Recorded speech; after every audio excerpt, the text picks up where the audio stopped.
Hello everyone, welcome to smart study by Jyoti Nain. मेरा नाम है ज्योति और आज की क्लास में हम करेंगे जो अक्टूबर में हमारा 2022 में जो पेपर हुआ था शिफ्ट 1, वो पेपर सोल्व करेंगे। हम पेपर स्टार्ट करेंगे क्वेश्चन नंबर 29 से, क्योंकि मुझे अचानक से मेरे दिमाग में आया क्यों ना मतलब पेपर का सोल्यूशन बच्चों के साथ शेयर किया जाए और उनको पता चले पेपर कैसे सोल्व करते हैं। ठीक है, तो अचानक से फिर मैंने यहीं से डालना स्टार्ट कर दिया जो मेरे दिमाग में आया। अगर आप रिक्वेस्ट करोगे भाई, आपको अच्छा लगेगा मेरा ये एफर्ट, तो मैं जो लास्ट वाले और क्वेश्चंस हैं उनका भी डाल दूंगी अच्छे से। ठीक है, तो चलिए आज स्टार्ट कर लेते हैं। और आपका जो पेपर है अभी नज़दीक है ना, इस वजह से मुझे लगा, क्योंकि पेपर सॉल्यूशन या पीवाईक्यू वेरी वेरी इंपॉर्टेंट होते हैं। अगर क्वेश्चंस रिपीट नहीं होते तो कंसेप्ट तो ज़रूर रिपीट होता है, वो टॉपिक रिपीट होता है, तो इस वजह से ये इंपॉर्टेंट हो जाती है। और कुछ ना करो ना, इस महीने में आप पेपर्स कर लो, वो मोर देन इनफ है, और अपना थोड़ा रिवीजन करते रहो। तो चलिए स्टार्ट करते हैं। हमारा क्वेश्चन है under the Net is written by, ये एक वर्क है, इसके बारे में पूछा गया ये किसने लिखा है। Answer is Iris Murdoch. It is written by Iris Murdoch. मतलब बहुत ईजी क्वेश्चन है। ठीक है, सीधा वर्क दिया है और उनके राइटर के बारे में पूछा है। अब हमारा काम क्या है, इस वर्क की समरी पढ़ना। ठीक है, और क्या इंपॉर्टेंट फैक्ट्स निकल कर आते हैं। अब चलो फिर बात करते हैं। जैसे मैं अभी जॉन फॉल्स के बारे में, जो ऑप्शन फर्स्ट में है, उनके बारे में बात करना चाहती थी। इनके बारे में बाद में बात करेंगे। सबसे पहले देखते हैं अंडर द नेट, इसकी समरी की। Under the Net, it is a novel by Iris Murdoch, publish in 1954। It was ये इनका पहला वर्क है। हिंदी में एक्सप्लेन कर देती हूँ। ये इनका पहला वर्क है और it is set in London. London में सेटिंग है इसकी। ये एक यंग राइटर के बारे में है जिनका नाम है जैक डोन्यू। जैक डोन्यू एक राइटर होते हैं जो काफ़ी अपनी लाइफ में स्ट्रगल कर रहे होते हैं, उनके बारे में है। और एक इसकी जो यानर है वो है, ये mixture of philosophical and picaresque novel. Picaresque novel क्या होते हैं, जिसमें जो हमारा हीरो है ना, प्रोटैगनिस्ट होता है, वो ही starts travelling from one place to another place. मतलब वो ट्रैवल ही करता रहता है पूरे उसमें अपने वर्क में। मतलब अकॉर्डिंग टू नॉवल पूरा लाइफ टाइम वो इधर से उधर घूमता ही रहता है। तो क्या इंपॉर्टेंट है यहाँ पे हमारे जो एक राइटर के बारे में, ये एक स्टोरी है, उनका नाम क्या है, जैक डोन्यू। अभी बात कर लेते हैं थोड़ा सा स्टोरी के बारे में। जो ये जैक डोन्यू है, इनकी एक गर्लफ्रेंड होती है मैगलिन कैसमेंट, जो भी है इसकी प्रोनाउंसिएशन, मतलब मैज के बारे में इस नाम से इसको बुलाया गया है इस वर्क में। एक मैज के साथ इनका अफेयर होता है। जब ये वर्क स्टार्ट होता है, जो इनके फ्रेंड है फिनी, जो फिन है, वो इनको बताते हैं जैक को, इनका फ्रेंड भी है और कजन भी है जैक का। ठीक है, उनको बताते हैं जो मैज ने है ना मुझे बोल दिया है, भैया आप मेरा फ्लैट छोड़कर यहाँ से चले जाओ। तो जैक परेशान हो जाता है इस चीज़ से, भैया हम कहाँ जाएंगे, और जैक ने क्यों मना कर दिया है। मतलब जैक का फ्लैट था, उसके फ्लैट में रह रहे होते हैं दोनों उसके साथ। तो ये वो इसने क्यों मना किया है, क्योंकि मतलब ये जो सैमी नाम का एक करेक्टर है, इसके साथ इसका अफेयर स्टार्ट हो जाता है, जो काफ़ी वेल्दी पर्सन है। मतलब ये बोलती है अब मैं तुम्हारे साथ नहीं रहना चाहती जैक को, अब मैं सैमी के साथ रहना चाहती हूँ। ठीक है, ये स्टोरी चलती है इसमें। आपको इंपॉर्टेंट क्या याद रखना है, जो जैक डैन्यू है ये करेक्टर, एक मिनट, जो जैक डैन्यू है ये राइटर है, इसकी गर्लफ्रेंड है मैज, इसके साथ किसके साथ अफेयर होता है, सैमी के साथ, ये इसका कज़न है। ठीक है, अभी बात करते हैं थोड़ा सा और स्टोरी, थोड़ा मैं कंटिन्यू कर देती हूँ, थोड़ा सा और बता दो। अब जैसे कोई इनको फ्लैट से निकाल दिया है, और जो अब ये बोलता है भाई, मैंने फिन बोलता है इसका भाई जो कज़न है, ये बोलता है मैज को, मैंने बोला अब हम कहाँ जाएंगे। वो बोले भाई आप देव गैलमैन के पास चले जाओ। उसको मतलब वो परेशान हो जाते हैं सुन के। ये जो देव है फिन को तो रख लेता है और जैक से मना कर देता है, भाई मैं इसको नहीं रखूंगा। अब ये बोलता है फिर मैं कहाँ जाऊँ, तो ये बोलते हैं तुम अना अना क्वेंटिन, जो एक सिंगर होती है, जो इसकी पहले मतलब लवर होती है, मतलब पहले अफेयर होता है इसके साथ जेम्स डोन्यू के साथ, उसके पास चले जाओ। लेकिन अन्ना भी मना कर देती है इसको। अन्ना क्वेंटिन है जो जेम्स को या जैक को अपने पास रखने से, वो बोलती है मतलब अब मुझे ऐसा कोई मतलब हमारे लिए कोई ग्रो नहीं लग रही है हमारी रिलेशनशिप में, और जब मुझे ज़रूरत होगी कोई काम होगा तो मैं आपको बुला लूँगी। आप ऐसा करो, मेरी बहन है जो एक फिल्म स्टार है सैडी क्विंटन, उसके पास चले जाओ, वो अपने पास रख लेगी आपको। तो ये उसके पास रहने लगता है। और फिर अचानक से ये जो इसकी गर्ल नहीं, जो ये लड़की है जो फिल्म स्टार है, ये ह्यूगो के बारे में बात करती है। ह्यूगो का नाम सुनते ही जो हमारे जैक हैं, जो राइटर हैं, वो कुछ सोचने लगते हैं कि अच्छा इसको तो मैं जानता हूँ, यूजो, ऐसे स्टोरी चलती रहती है। और फिर लास्ट में क्लाइमैक्स क्या होता है, जो सैडी और जो ये सैमी, जो मैज का वो है, जो मैज का बॉयफ्रेंड है सैमी, और जो ये, एक मिनट,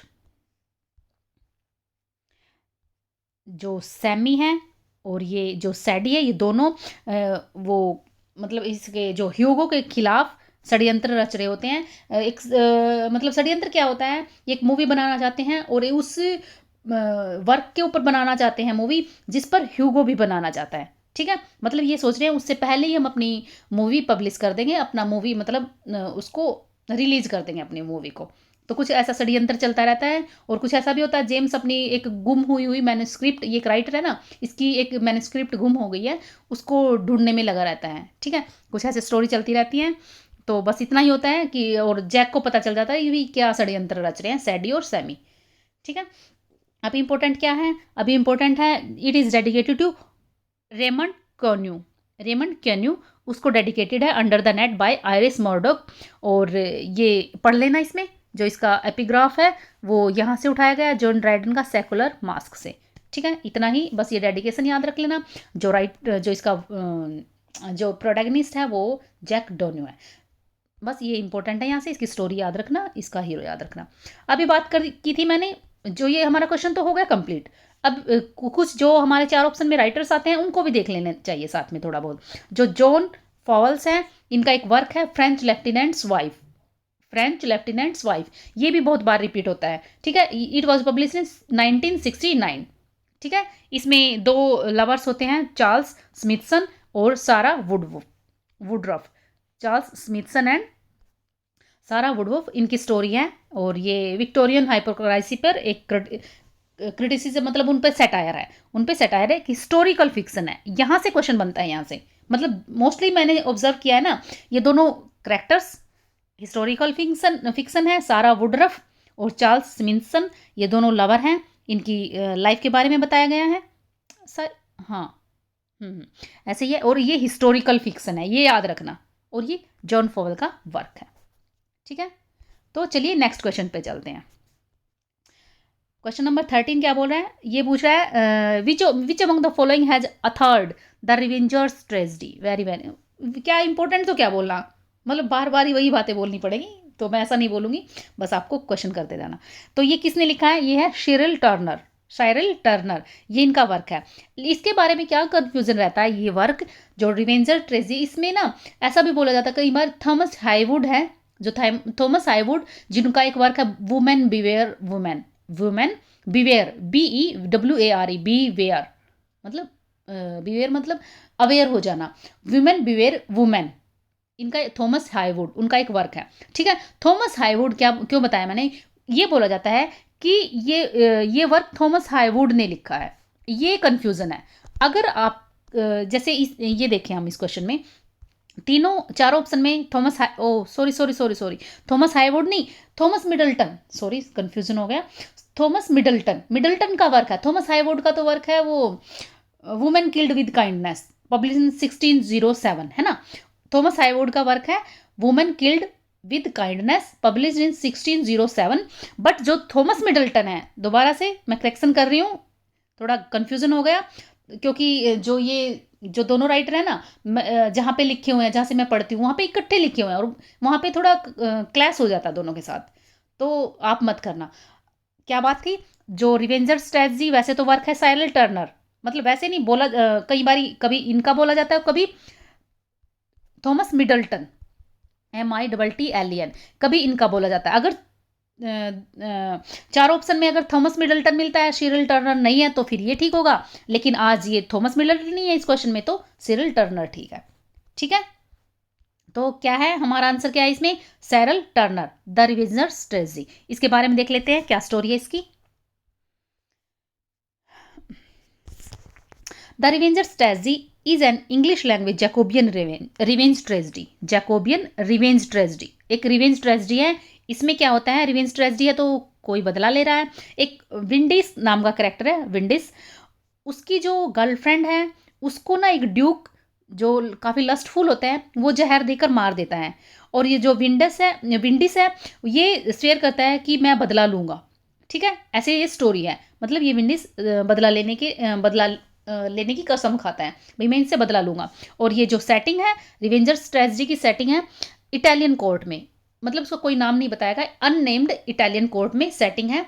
और स्टोरी क्या है, विंडिस जो स्टार्टिंग क्या होता है, जो विंडिस का एक ब्रदर है हिप्पोलिटो, हिप्पोलिटो बताता है कि न्यूज़ लेकर आता है, जो इसका हायर है, एक ड्यूक का हायर है, लुसु लुसुरिसो, जो ये करेक्ट जो इसका हायर है ड्यूक का, इसने डिमांड की है एक यंग वर्जिन की, टू सेटिस्फाई हिज लस्ट, मतलब सेक्सुअल इंटरकोर्स के लिए ये बोलता है bring me a young virgin. ठीक है, ऐसे स्टोरी चलती है। स्टार्टिंग में ये बात हो रही है, किन किन के बीच में बात है, हिप्पोलिटा और विंडिस, ये दोनों ब्रदर हैं। फिर ये सोचते हैं दोनों भाई, भाई ये अच्छा टाइम है, हम उससे बदला लेंगे, हम भेस बदल कर उसके पास जाएंगे और उसको मार देंगे। ठीक है, तो ऐसे ये एक रिवेंज ट्रेजेडी है, Jacobean revenge tragedy, setting in Italian court, unnamed Italian court. और ये जो कैरेक्टर्स हैं इनको याद रख लेना, ये है हमारे थॉमस मिडल्टन। ठीक है, थॉमस हेवुड का जो इंपॉर्टेंट वर्क था वो था women killed with kindness, publish in 1607। इनके साथ ही इनका टाइम पीरियड मैच होता है। ठीक है, और जो हमारे थॉमस मिडल्टन है इनका इंपॉर्टेंट वर्क था वुमेन बिवेयर ऑफ वुमेन, है ना। और थॉमस हाईवुड का एक और वर्क है apology for actors, apology for actors 1612 में आता है इनका इंपॉर्टेंट वर्क है। ये इंपॉर्टेंट क्यों हो जाता है इसमें ना, ये चलो इसको अच्छे से डिस्कस करेंगे कभी, बस आप यहाँ पे ये इतना याद रखो, apology for actors written by Thomas Heywood, दो इंपॉर्टेंट वर्क याद रखने हैं इनको। ठीक है, तो ऐसे याद करना है हमें, जो भी दिख जाए। अभी बात करूँ तो चार ऑप्शन में कुछ भी दिख जाए उसके बारे में थोड़ा सा हल्का फुल्का रिव्यू ले लेना। अब बात करूँ मैं जॉन वेबस्टर की, जॉन वेबस्टर को तो सभी जानते हो, उनके दो इंपॉर्टेंट वर्क हैं, एक तो वाइट डेविल, पब्लिश इन कब हुआ था ये पब्लिश, लाइक शायद 1609 के आसपास शायद, इसमें कन्फ्यूजन है, बस आप इतने याद रखो, वाइट डेविल। और दूसरा वर्क है डचेस ऑफ माल्फी, इसका पक्का है, ये पब्लिश हुआ 1613 में। ठीक है, ये वाइट डेविल का स्किप हो गया माइंड से। ठीक है, जॉन वेबस्टर का वर्क है दो, वाइट डेविल और डचेस ऑफ माल्फी। इसमें एक जो वाइट डेविल है उसमें विक्टोरिया करेक्टर है, उस पर बेस्ड है ये स्टोरी। तो यहाँ पे रिवेंजर्स ट्रेजेडी है, ये एक रिवेंजर्स ट्रेजेडी है, तो रिवेंज ट्रेजेडी है। और विंडिस इसमें करेक्टर है जो रिवेंज लेना चाहता है, जो ड्यूक से, जो कि इसकी गर्लफ्रेंड को जहर देकर मार देता है, 9 साल पहले मारता है। ठीक है, तो नेक्स्ट क्वेश्चन पे चलते हैं। नेक्स्ट क्वेश्चन है, what is the correct sequence of the following feminist text. ये सभी जितनी भी टेक्स्ट है ना फेमिनिस्ट टेक्स्ट हैं, और इनको क्रोनोलॉजिकल ऑर्डर पे लगाना, मतलब करेक्ट सीक्वेंस में लगाना है। ठीक है, मतलब कौन सी पहले पब्लिश हुई। तो सबसे पहले इनमें दिख रही है हमारी a room of one's own, ये तो सबको पता होगा, ये written by Virginia Woolf, Virginia Woolf की 1929 में पब्लिश होती है। फिर हमारी thinking about women, it is Mary Ellman, Mary Ellman, publish in 1968 में। फिर हमारी आती है सेक्सुअल पॉलिटिक्स, ये पब्लिश होती है, sexual politics written by Kate Millett, ये आती है 1970। ठीक है, तो चलिए मैंने इनके बारे में थोड़ा सा वो भी लिख रखा है, सभी वन बाय वन अच्छे से डिस्कस कर लेते हैं। ठीक है, room of one's own written by, हाँ ये बात बोलना भूल गई।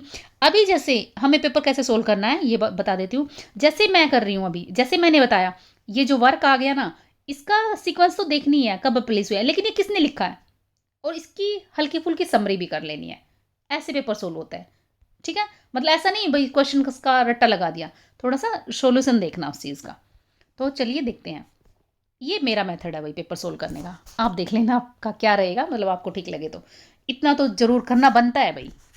तो a room of one's own written by Virginia Woolf, publish in 1929। इसमें क्या ये है ना, इसके 2 लेक्चर्स पे बेस्ड है, जो 2 लेक्चर देते हैं ये जो वर्जीनिया वुल्फ है, यूनिवर्सिटी ऑफ कैम्ब्रिज में 2 कॉलेज हैं, न्यूहैम कॉलेज और गर्टन कॉलेज, इतना याद रखने की जरूरत नहीं है, बट ये याद क्या करना है, ये written by Virginia Woolf, publish in 1929।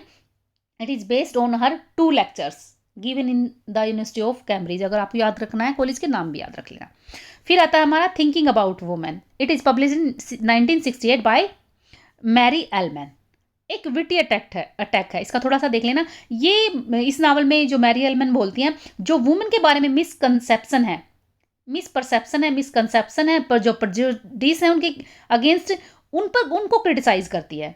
मतलब मिसकंसेप्शन लाइक कुछ भी धारणाएं बना लेना वुमेन के बारे में, वो कमज़ोर होती हैं, या फिर उनको दिखावा ज़्यादा पसंद है, या फिर कॉन्फिडेंस नहीं होता, कुछ भी, मतलब उनके बारे में जो मिसकंसेप्शन बना ली हैं उनके बारे में अटैक करती है। भाई ऐसा नहीं है, आपने अपने बेस पे ये चीज़ें बनाई हैं। तो क्या है, बस ये 3 चीज़ें याद रख लेना, आप ज़्यादा डीपली मत जाना।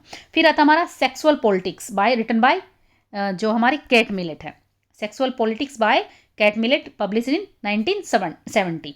और ये इसमें क्या बात करती हैं, ये मेल डोमिनेंस के बारे में बात कर रही हैं। भाई आर्ट एंड कल्चर में मेल डोमिनेंस है। जब हम कोई वर्क लिखते हैं, हमारे वर्क्स को इतनी पॉपुलैरिटी नहीं दी जाती जितना कि मेल राइटर को दी जाती है। और कुछ कुछ शायद हम भी फील करते हैं आज की सोसाइटी में, है ना। लगता है हमें भी ऐसा हो रहा है, मेल डोमिनेंस, है ना। तो आर्ट एंड कल्चर में मेल डोमिनेंस है। और ये जो पैट्रियार्कल कंस्ट्रक्शन है ना, इन्होंने खुद बनाया है। जो मेल है इन्होंने खुद बनाया है पैट्रियार्कल कंस्ट्रक्शन। पैट्रियार्कल कंस्ट्रक्शन क्या होता है, अब मैं क्या एक्सप्लेन करूँ, इतना तो आप समझ ही सकते हो। मतलब जहाँ पे पितृतात्मक, जो जहाँ पे ओनर घर का फादर होता है या कोई मेल होता है, ठीक है, फीमेल वहाँ पे ओनर नहीं होती घर की। तो इस टाइप से पैट्रियार्कल सोसाइटी होती है। जो पैट्रियार्कल कंस्ट्रक्शन है उसने क्या कंसेप्शन बना रखे हैं, भाई वुमेन जो कमज़ोर होती है और उनके ऊपर पावर किसकी होती है, मेल की होती है, पावर ओवर वुमेन। जो पैट्रियार्कल कंस्ट्रक्शन है इसने बनाई है ये कंसेप्शन। और ये बोलती है जो ये कंस्ट्रक्शन है ना, जो पैट्रियार्कल कंस्ट्रक्शन है, या फिर concept of power over women, women के ऊपर पावर करना चाहिए, उनके ऊपर अथॉरिटी रखनी चाहिए, उनको लिमिटेड स्वतंत्रता देनी चाहिए। तो ये बोलती है जो सोशल कंस्ट्रक्शन है ये इनेट या बायोलॉजिकल क्वालिटी नहीं है, ठीक है। जो आप बोल रहे हो ना, भाई वुमेन कमज़ोर है, हमें उनकी रक्षा करनी चाहिए, या फिर हमें उन पर कंट्रोल रखना चाहिए, उनको इतनी समझ नहीं होती, कुछ भी जो आप बोल रहे हैं ना, ये हमारी बायोलॉजिकल या इनेट क्वालिटी नहीं है, ये आपने बनाई हुई धारणाएं हैं। ये इसमें ऐसे बात करती है। और एक और इम्पोर्टेंट बात यहाँ पे रह जाती है, जो सेक्सुअल पॉलिटिक्स है, it is based on Kate Millett's dissertation, PhD dissertation पर बेस्ड है, ठीक है। तो नेक्स्ट करते हैं female imagination. Female imagination, it is written by Patricia Spacks, female imagination, publish in 1976। इसका सबटाइटल देख लेना, इससे थोड़ा सा हल्का सा हमें रिव्यू मिल जाता है। रिव्यू नहीं, कई बार ना क्वेश्चन ऐसे पूछते हैं जैसे मतलब भाई कौन सा work psychological investigation of women के बारे में बात कर रहा है, और ये ऑप्शन में डाल देंगे, तो इतना सीधा क्वेश्चन बना देते हैं। तभी मैं बोलती हूँ आप ना सबटाइटल जरूर याद कर लिया करो, उससे थोड़ी सी हल्की सी समरी पता चल जाता है भाई इसके बारे में किस चीज़ के बारे में बोल रहा है ये। और ये जो टिपिकल वर्क्स है ना हमारे, जो लिटरेरी थियोरी के हैं, या लिटरेरी थियोरी में आते हैं ना जो फेमिनिस्ट राइटर हैं, तो ये तो क्योंकि इतने टफ होते हैं हम समझ नहीं पाते, तो इनके तो क्वेश्चन मोस्टली ऐसे ही बनते हैं, जो इनके सबटाइटल से ही क्वेश्चन हम समझ सकते हैं आसानी से। तो सबटाइटल इंपॉर्टेंट है, उनके जो क्वेश्चन हम आसानी से सोल्व कर पा सकते हैं। तो फीमेल इमेजिनेशन का सबटाइटल है a literary and psychological investigation of women writing की इन्वेस्टिगेशन। और वो किस बेस पे है, लिटरेरी या साइकोलॉजिकल लेवल पे, ठीक है। वुमेन राइटिंग के बारे में बात करें और साइकोलॉजिकल लेवल पे बात कर रहे हैं। Female imagination written by Patricia Spacks in 1976। फिर नेक्स्ट आता है हमारा a world of difference by Barbara Johnson 1978, ठीक है। अभी next question number 32।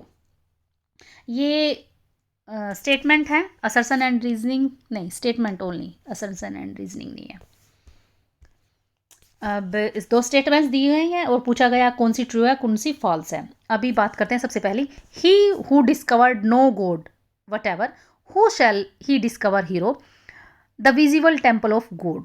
It is statement by Thomas Carlyle. ये बोल रहे हैं स्टेटमेंट थॉमस कार्लेल ने दी है।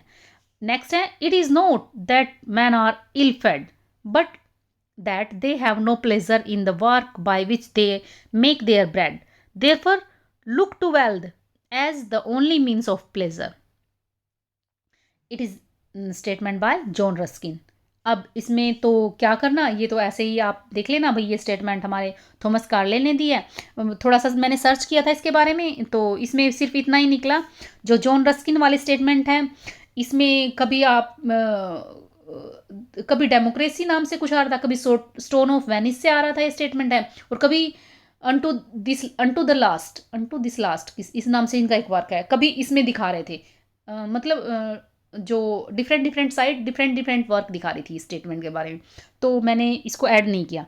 अगर तुक्का लगाना हो, कभी दोबारा से रिपीट हो ये स्टेटमेंट कहीं किसी क्वेश्चन पेपर में, तो अनटू दिस लास्ट पे जाना। ठीक है, ये statement John Ruskin by this is statement by John Ruskin in Unto This Last, मतलब तुक्के के लिए है, फिक्स मत कर लेना। हाँ, इसका पक्का है, ये थॉमस कार्लाइल का जो पास्ट एंड प्रेजेंट एक वर्क होता है, उसमें बोलते हैं ये, he who discovered no God whatever how shall he discover heroes the visible temple of God. ठीक है, तो इनको एज इट इज़ याद करना है और कुछ नहीं है।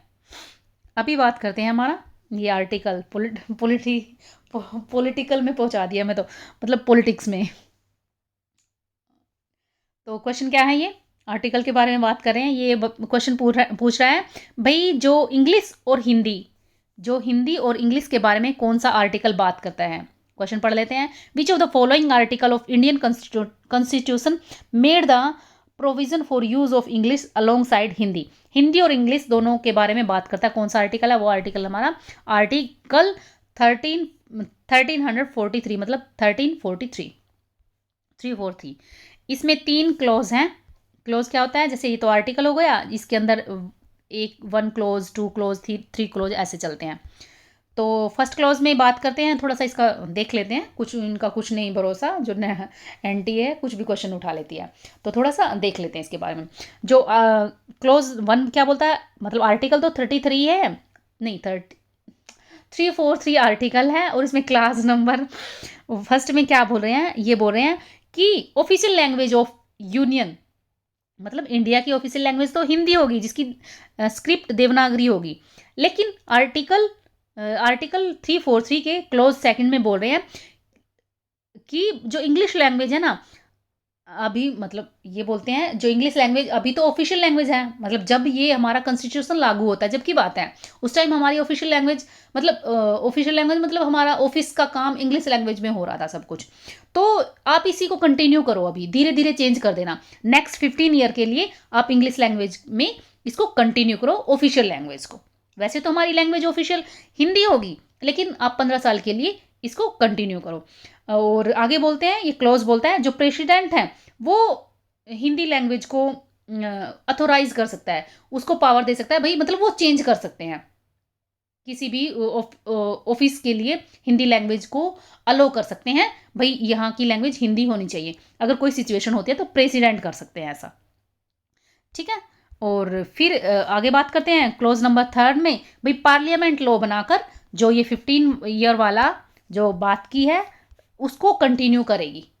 ठीक है, पार्लियामेंट लॉ बनाएगी इस आर्टिकल पर, और प्रेसिडेंट क्या कर सकते हैं, अलो कर सकते हैं, थोड़ा ढील दे सकते हैं। ठीक है, जो 343 का क्लास 2 बोलता है जो इंग्लिश लैंग्वेज है नेक्स्ट 15 ईयर्स के लिए कंटिन्यू रहेगी। और आज तक ये बार बार लॉ पास करके आज तक इंग्लिश लैंग्वेज से हमारा कोई मतलब पिंड नहीं छटवा उसका, मतलब ये आज तक कंटिन्यू हो रही है। ठीक है, तो आज की वीडियो को हम यहीं पे एंड करेंगे, इतने ही क्वेश्चंस थे। अगर आपको मेरे एफर्ट्स पसंद आते हैं तो मेरे चैनल को सब्सक्राइब करें, लाइक करें, कमेंट करें। तो अगर आप इसको वीडियो को शेयर करते हो तो मेरा थोड़ा कॉन्फिडेंस बढ़ेगा, और मतलब मेरे को अच्छा लगेगा, और मैं मोर वीडियो लेके आऊँगी आपके लिए। तो प्लीज़ शेयर करें। Thank you for today.